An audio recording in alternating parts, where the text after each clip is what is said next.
This is no ordinary e-bike motor. In fact, it's said to be the lightest, smallest and quietest in its class. And when fitted to a bike, you hardly know it's there.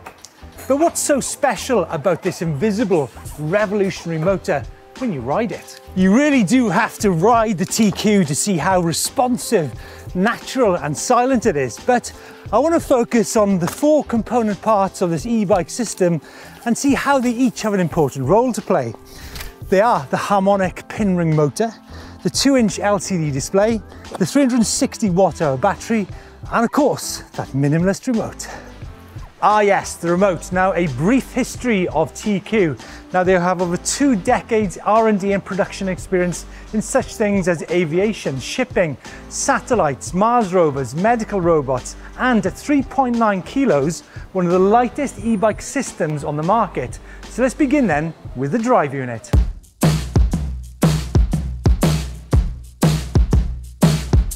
And here it is in my hand, just to give you guys some perspective. But what is it the equivalent weight of? Well, just a little bit more than a human brain at 1,850 grams. Now, that's a little bit heavier than Einstein's brain, but I guess he did have some different characteristics.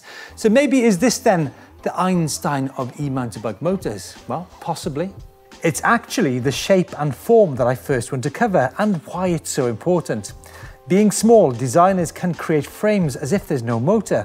This now means that frame designers are free to use whatever suspension design they wish. Ground clearance, chainstay length. In essence, it's just a bigger bottom bracket. And it's those things which will all impact how the bike rides, which I'll come on to later.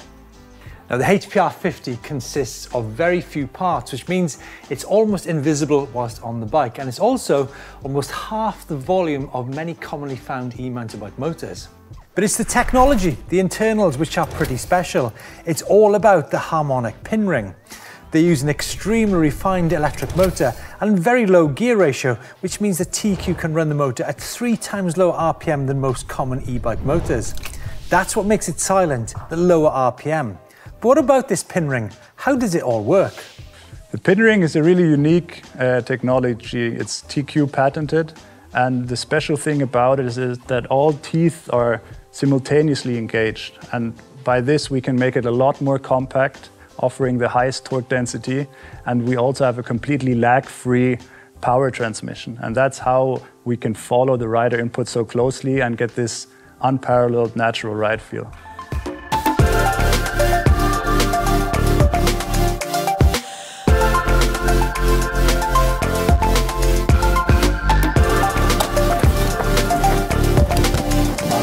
Out on the trail, there is no drag in the system, there's no lag in engagement, and with a torque of 50 Newton meters, it's the perfect balance between power, weight and range. Oh, and the audio, wow, this really is a game changer. Less gearing ratio and less moving parts than a traditional drive, which in turn leads to less noise emissions.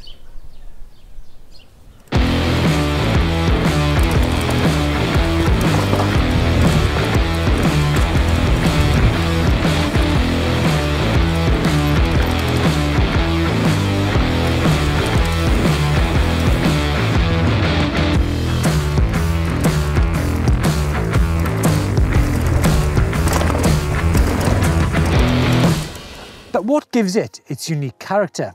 This is the soul of the bike, how it delivers the power. How have they done it though? How much was involved? What are the important features? Cadence, overrun? How much development work goes into creating a motor that feels just right?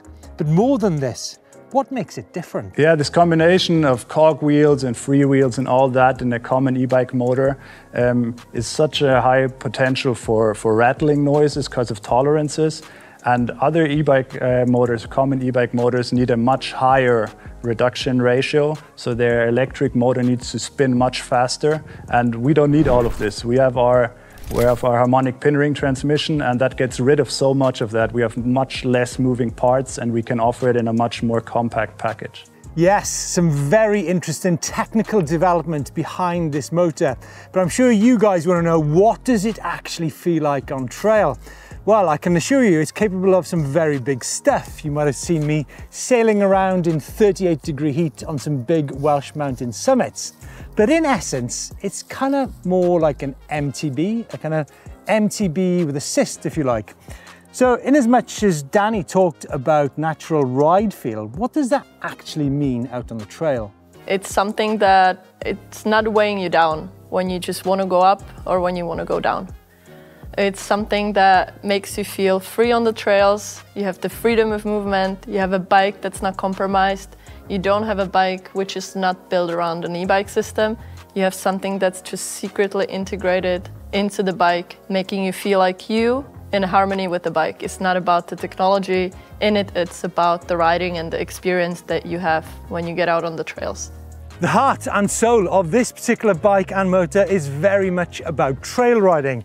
And whilst it can tackle technical terrain the type an analog bike would certainly balk at, that's not actually its strength. That's actually the place for the higher torque motors. But then again, that can become a different sport. It really is super important that I communicate this with you guys. And in as much as common sense would tell you that yes, you can tackle some brutal climbs on the HPR50, it just requires a little bit more effort, or indeed if you're a lighter rider. So the essence of this bike is very much about riding the same kind of trails that you would on a standard MTB. But in the well-known saying, you're just going to ride much, much more of them. I'm certainly very happy that I've been reintroduced into some of the UK's favourite and best trail centres.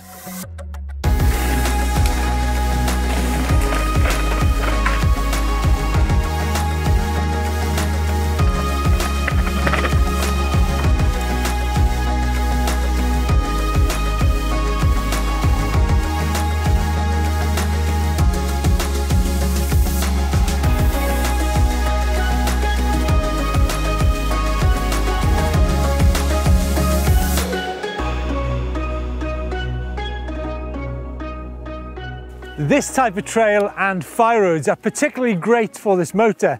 And because it's so quiet, it's quite a sociable motor out on rides. In fact, you can probably hear the 78 kilo hoof marks of my cameraman over this motor. Now, another thing is that for heavier riders, it means a rapid transfer to the top. And because there's no whirs and rattles, you haven't got to shout when you're talking to your mates. A light bike, remember, also means a lively bike. Changes of direction with the low centre of gravity are awesome at trail centres and natural single track.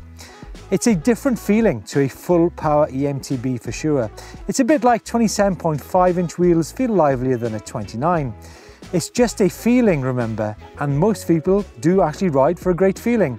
Now, I'm not saying it's a better one than a full power EMTB, it's just a different one. And it's that ability for the brands to be flexible with frame design. Now, the 2-inch top tube mounted display with the on-off switch, remember, I really do think is a masterclass. It's just the right size, it's in just the right position with just the right amount of information. I even think that most people will be able to read the numbers on it, which is really important. The metrics on offer here are just right. You can actually see the numbers as I mentioned. It's not overpowering. It just lets you focus on your riding. You can see in all kinds of light. You can monitor essential system data. You can even connect your mobile phone or Ant Plus computer. We're now deep in the heart of the manufacturing process of the TQ HPR50 motor, which is a truly incredible place. If you've not checked out the video behind the scenes, have a look at that on the channel. Now I want to turn to the battery. Now, what makes the battery so special? Well, 1, it's the weight, 2, it's the shape, 3, it's the incredibly fast charging, and 4, it's just how easy it is to dismount. Now, one of the most important things to understand about this battery is that it's got the highest power density on the market, and also it's fully developed in-house. Wow, what a stunning piece of off-road two-wheel equipment, which leaves one final piece of key detail, and that is the remote. It's compact, it's robust, and it's not in your face, that's for sure. It's made out of the right materials, it's got all the right detail. You can swap it between one side of the handlebar and the other, and I don't think it's going to break on the trail because it is super low-key. I actually think we're in a battle of remotes at the moment, and I think maybe the TQ is leading the way. It's been fascinating, and I have to say we have met some lovely people along the way whilst making this story, both out in Munich at the R&D, and we've also ridden some fantastic trails on the Trek Fuel EXE. To summarise, the harmonic pin ring motor, which is the genius of Tony Rosberger. I mean, that is the story in itself. It's silent, it's lightweight, and it's enabled Trek to make this bike the bike it is. The battery, which is the highest density in its class, easy to dismount. The display, you can see the numbers on it, and it's got all the key detail you need, and it's in the right place. And as I mentioned a minute ago, is that remote, which is compact, robust, and not in your face. And finally, folks, let's not forget that it's not just about the e-bike system, it's about the bike itself. And I think in the 150mm 29-inch wheel Trek Fuel EXE, an absolute flying machine.